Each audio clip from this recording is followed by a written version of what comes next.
Hey, come on over, have some fun with Crazy Taxi! The gameplay loop.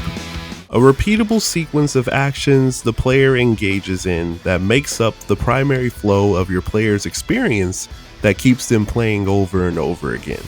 I got this from an article that I will link in the description, but that opening statement is perfect. Anything in gaming has a gameplay loop.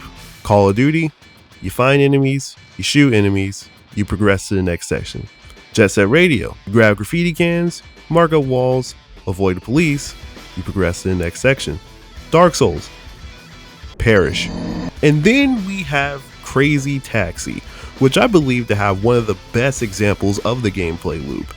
Drive car, pick up customers, take customers' locations. It's such a simple philosophy, but an addicting one, and it plays one of the many reasons why this series is so beloved by so many, myself included. And after playing it again recently after a long time, and I mean years, I see why. So go ahead and get the fair running, get ready to take the customer to the local KFC, and let's dive into the insane world that is known as Crazy Taxi.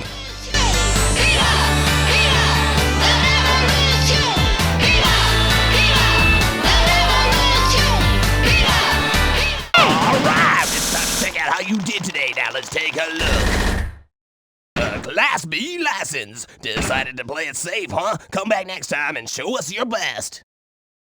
Crazy Taxi was originally released in 1999 for arcades.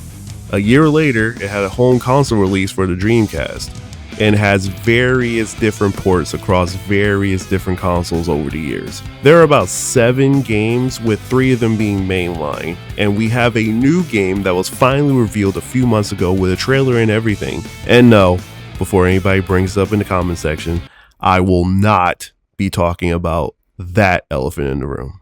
The object of Crazy Taxi is actually the simplest thing you could possibly ever think of. You just select one of 4 characters, drive to pick up the customers tell you where to go, and you get there in the allotted time that you have. And the time increases depending on how fast and how well you made it to the location. And that's basically it.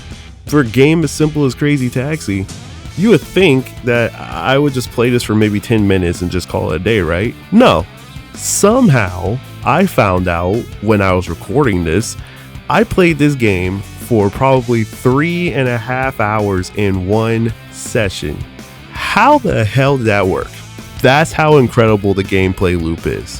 When done right, you can find yourself sucking hours of your life away playing the same thing over and over again, just trying to get higher achievements for the game or for yourself. About 10 years ago, god damn it, I just realized I'm old. I was in college.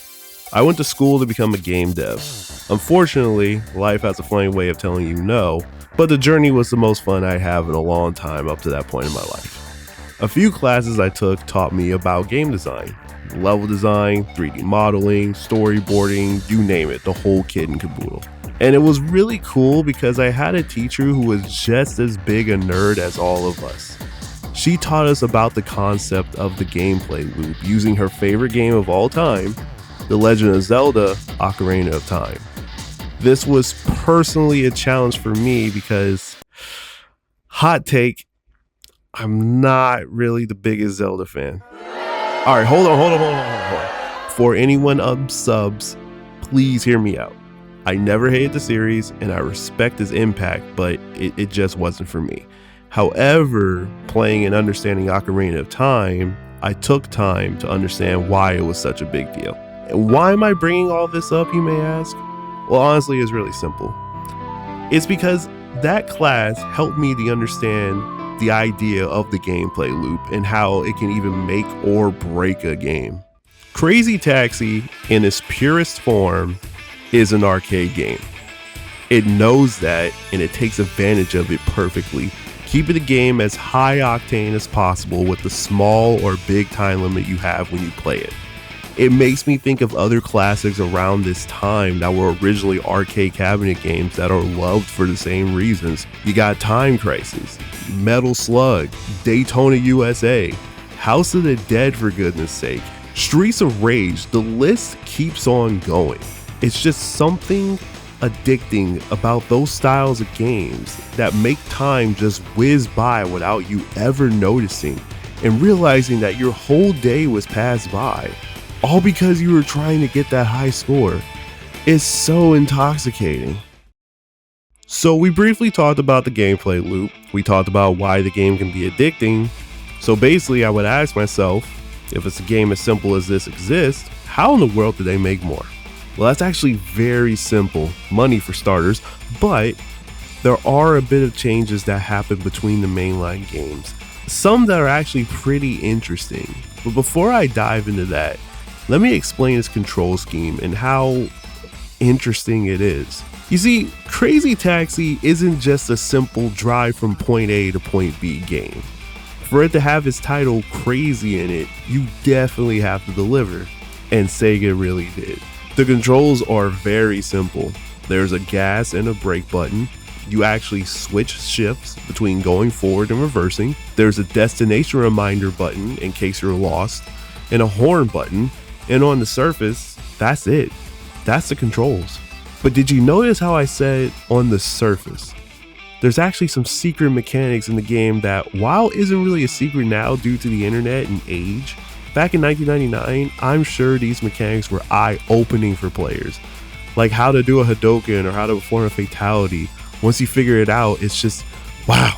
These hidden mechanics feature moves like the Crazy Dash, where you change the gear from drive to reverse to have the car at a standstill, then immediately switch back to gas while accelerating. Or the Crazy Stop, which is literally what I just said, but flip the gears in reverse. Crazy Drift, Limiter Cut. There's a whole list of skills which I just find incredible with these simple buttons. It makes me so enthralled and intrigued by it, and it adds on to a point that I have constantly said about games back in the early 90s, late 90s, 2000s, you name it. The more limitations a game have, the more limitless a game can be. The second game introduces jumping, crazy hopping, and the ability to take more than one passenger at a time in a high risk, high reward situation. New characters and 2 new locations, very reminiscent of New York. Well, the first game was reminiscent of San Francisco. But all these new locations in the second game made the game feel very fresh while being very familiar at the same time.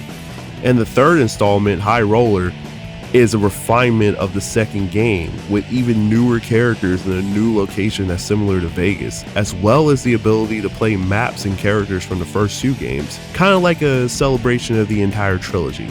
I did say that there were about 7 games, but realistically there's only 3 mainline games. The rest are either ports or mobile releases that we don't talk about at all. Another special thing about the series, just like Tony Hawk in my opinion, is the soundtrack. I wish I could play the music, I really do, but you guys know why I can't. So I'm gonna put a list here either on the screen or on the description so you can look it up for yourself. But what I can say though is the soundtrack for the series is incredible. It's that perfect feeling of early 2000s punk rock with most of the songs, or at least the popular songs you hear, from the band The Offspring and Bad Religion, just to name a couple. Every song is just awesome. I want to say more. I even want to play the songs, but you know what? Do me a favor. Once you finish watching this video, just play the game and then you'll definitely understand. Overall, Crazy Taxi is a fun, loved series and deserves all its praise and merit, from its old school music to its, dare I say, being corny about this, balls to the wall driving. There is so much heart and soul in these games, and I swear if any of you have not had a chance to play this game, do so right now. You will not be disappointed. And for the OGs that have played this game and haven't played in a long time, now's the perfect time to grab it and play it again, just to remind yourself just how amazing these games were. Now, if you guys don't mind, I'm going to go back in the world of Crazy Taxi. I was trying to be funny. I'm sorry. If you guys enjoyed this video, please don't forget to like, don't forget to comment, and especially don't forget to subscribe. I love making these retro videos and I can't wait to see what happens next. But until then, my name is Cage, I'm a crazy driver. I'm just a gamer in general. And I'll see y'all next time. Later. Swiss cheese, counterfeit, these nigga bitches. I'm